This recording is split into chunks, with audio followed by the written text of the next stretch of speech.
Alright, this is video 2. I'm going to show you how fast this recovery unit is working under the worst case scenario. So I'm going to recover pseudo low side. We have a retrofit fitting, so we're going through a quarter, through a retrofit fitting, which retrofit fittings are highly restrictive, through a secondary gauge, through quarter inch, through a pair of manifolds, through long 60-inch hoses going into a unit going into our recovery tank. So let me shut off this vehicle, or shut off the air conditioning.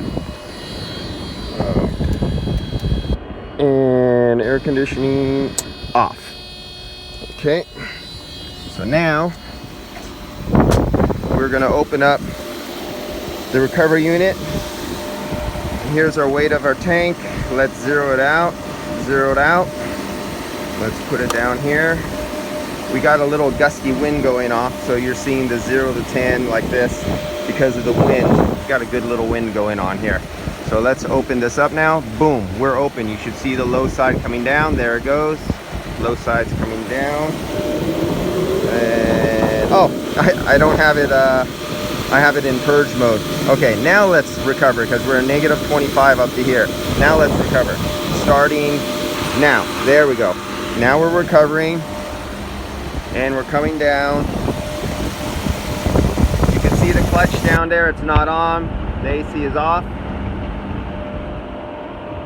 We're down to 19 psi.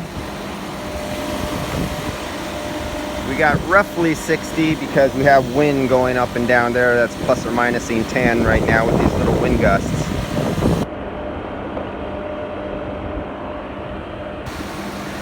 So for a recovery unit, the worst thing you can do is, especially on older cars, retrofit fittings are very restrictive, where you put the 134 fittings over on top of an existing fitting itself. So you have a fitting through a fitting and long hoses. And so we're about there.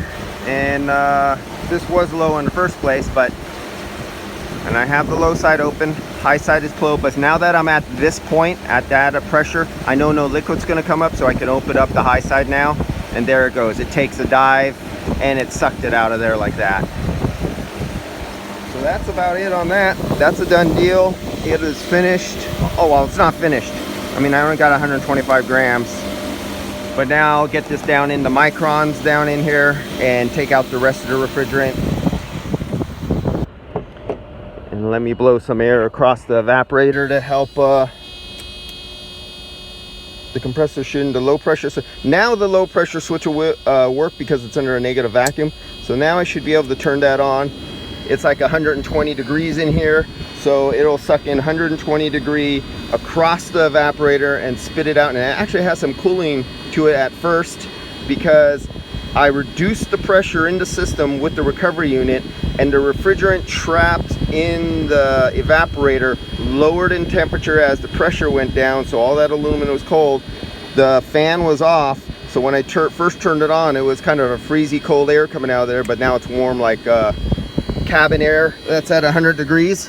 But what that does, by heating up that warm air over the evaporator, helps you boil off the refrigerant trapped into oil in the recovery unit, so you could recover. We're at negative 21 right now, and I'll catch you on the next video after I charge it up. We got 125. Let me show you this too, so you guys, because not many guys understand this.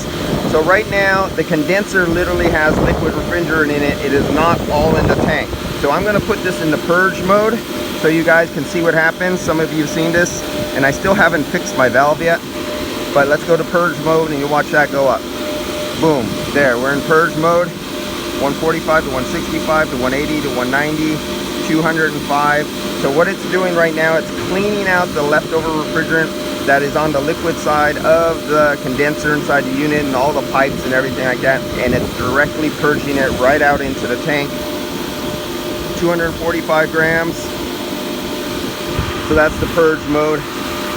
This is not a how-to tutorial. I'm just making you aware of some conditions when operating. You guys have to read your instructions manuals, watch their training videos, and learn how to use the equipment properly. but this is the four-cylinder model. This is not your normal everyday model. This is the more professional industrial version of all the other recovery units. So this is not your normal system. All right, I'll catch you on the next system. I'm out of here. We'll not the next system. I'll charge this up and we'll see what happens.